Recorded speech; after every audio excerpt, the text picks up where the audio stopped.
Matter of fact, I was just reading the Beat Tips manual, and Buck Wild was in there, and he was talking about like the game now and the game back then, how the creativity was just, it wasn't about, oh, we gotta market this record crazy big and put it. If the people gonna feel it, they gonna feel it. And you got your core audience, O got his core audience, and now y'all building the audience together as a collective is crazy. You know what I'm saying? Like, what was the first track when y'all went to do the album? What was the first track like y'all worked on and y'all was like, alright, we got something right here. Let me see. I don't remember the first track at all, to be honest. But no, that's dope because we've been collectively with this album have done a lot of interviews, and that's the first time I got that question, and that's dope. You know what I'm saying? Because sometimes you go to places and they all got the same questions. That gets a little redundant for the artists themselves and kind of get them to give bullshit answers. Right. Because, I said this so many times. Let me try to change this up. But that one right there, I don't know. But Two for the Money is definitely one of the first tracks produced by Show. Okay. And that really set us off to be like, Premier did the scratches. Yeah. You know what I'm saying? And that was like, yeah, we got to continue with this. Yeah. This formula right here. I know Show be at headquarters. Shout out to Show. I saw we was politicking a bit at the bus ride. You know what I'm saying? Show a real cool dude, man. I know he got his. If you don't piss him off. Yeah. Hello? Hello? Yeah. Yeah, you live. Crazy Mom Squad Radio. What's good? What's good? I just want to give a shout out to AG. Hey now. Cristal. Hey, good looking. Thanks for the love. You already know. Thanks for calling. Appreciate all the love. We're going to get you them new joints. J.O. put you on the call. That's real dope. She just texted me and said I'm calling. Oh, that's dope. So, yo, thanks for the love. Thanks for calling in. You already know we're going to make it happen in 2010. Yes, sir. All right. Let's get into one of these joints. We got to brainwash everybody out there to go get the album. So they understand, get that away. All they gotta do is listen. I'm gonna keep it 100 with you. Like, this is real hip hop. Like, I don't care if you don't even buy it, download it, burn it, steal it, just hear it. Yeah. Peace, my brother. Ain't nothing, man.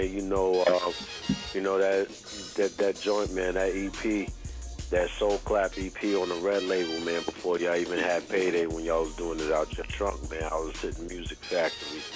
On Third That's Avenue dope. Back in '91, man. You showing you go. One of my most precious records right there, Nah, you go way back. If you got the Red Label with the Showbiz records that we sold out the trunk of the car, then you go very back, man.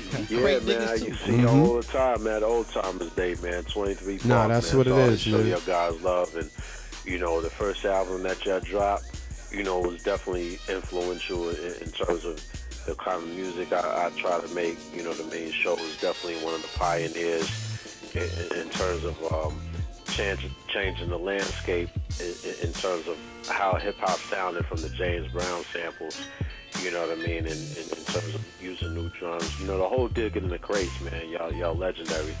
And I love that new joint that you got with Sadat and Diamond, that jungle joint as well. Yeah, yo, I appreciate the love. It's like that's what keeps me personally, that's what keeps me going. The real feedback from real people, you know what I'm saying? And I could tell from just hearing, you break down the history of it that you really know what's going on with what we doing. And on the behalf of the whole Digging in the Crates, man, it's dudes like you that keep us going, man, because that's what we did it for. We didn't do it for any monetary reason. We really didn't do it for fame. We just wanted to make an imprint on hip-hop and put our footprint on hip-hop and change the stream a little bit and say, this is what we did, you know what I mean? So for you to recognize that, that's very well appreciated on the behalf of me, OC, Digging in the Crates in general.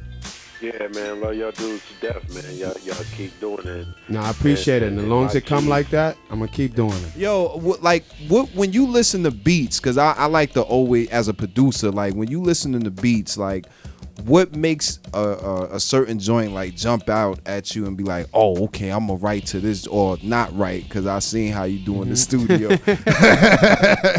You already know. You know what I'm saying? So what makes you go in and be like, you know what, I'm gonna touch this beat right here. This is the move right here.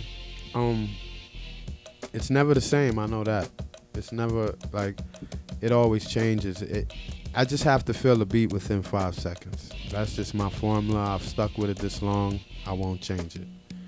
I don't care what it is, what it sound like, who it's from. In 5 seconds, I gotta like it. And not just like it, I gotta feel like I already know what I'm gonna do to it within 5 seconds. You know what I mean? Because after that, I'm really trying to convince myself to like the beat. Right. I'm waiting for the hook or the breakdown or now I like it. That's not authentic. Right. You know what I'm saying? What's authentic is I'm talking to you and I hear it and I'm like, what's that? Yeah. I need that. That's what it is for me every time. That's what I'm talking about. And I'm sure there's a lot of aspiring beat makers out there. You know what I'm saying? So we'll get that information out there to y'all too. You know what I'm saying? Because A always, like, he be on the Twitter heavy, like, yo, send me some joints. Yeah, agditc@gmail.com. You know what I'm saying? That's the email. You want to send some fire beats, it's Andre the Giant MP3s@gmail.com. I check everything. I respond to all my emails. I'm very in tune with the people that reach out to me. You know what I'm saying? I'm in tune with that. If I don't use the beat, you'll still hear from me. And no, I'm not using this, but keep it coming. Right. You know what I'm saying? And I just love this, man. And I don't want to seem corny or anything like that, but I really do love it. Like, it's dudes that never had the bread, but I like they shit so much, let's just do it. You know what I'm saying? It's about that presentation, man. You know what I'm saying? That's what it is for me. You might have the dopest beat, but if you come off a little too arrogant, I might start feeling myself. Yeah, what's your Twitter? You got a Twitter, right? Yeah. AG_DITC. I'm going to keep it 100 with you. I'm not on Twitter. That's him.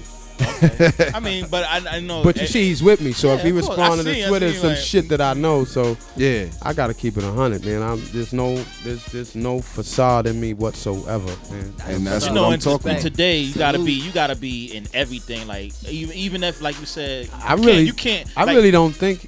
I think that's the problem. Hey, what's good with the red apples and the blue bananas, dog? Nice. Yo, Platt, you on your job. Yo, man. hey, You on man, your that's job. the What's that Jake. about? That's Right now I've been doing some albums with my dude Ray West. Shout outs to Ray West and the whole Pelham Rangers. And got these 3 albums. One is called Pianos in the Projects. One is called Red Apples.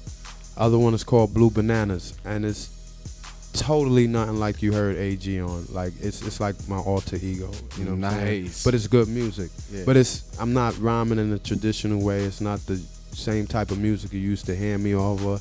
It's more like spoken word over jazz. Okay. But my point is a little bit more potent because it's all real and actual and 100% me. That's what I'm talking about, man. I don't think they ready for that now. Spreading your wings. Yeah, for sure. Spreading your wings, bro.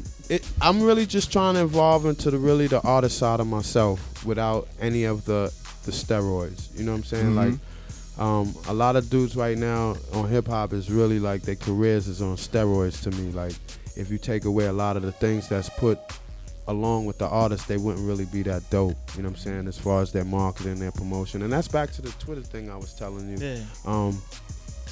A real artist wants to spend his time making music, you know what I'm saying, and not really be on the internet. This is a new wave thing. I know it's dope. It's great because you can reach other parts of the country in seconds. Another country, Japan, China, in seconds, and that's dope. And it's a good way to get that independent grind on.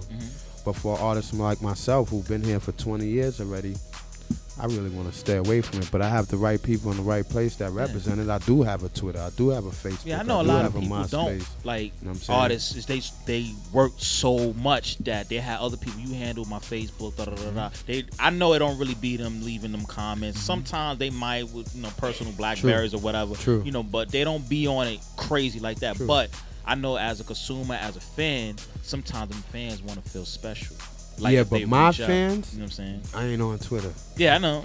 I'm just saying. So I'm trying to connect and realize a lot of dudes get caught up and lose they self. And I seen it happen with a lot of artists that a lot of the people that's tweeting them and all doing this, they're not buying the records.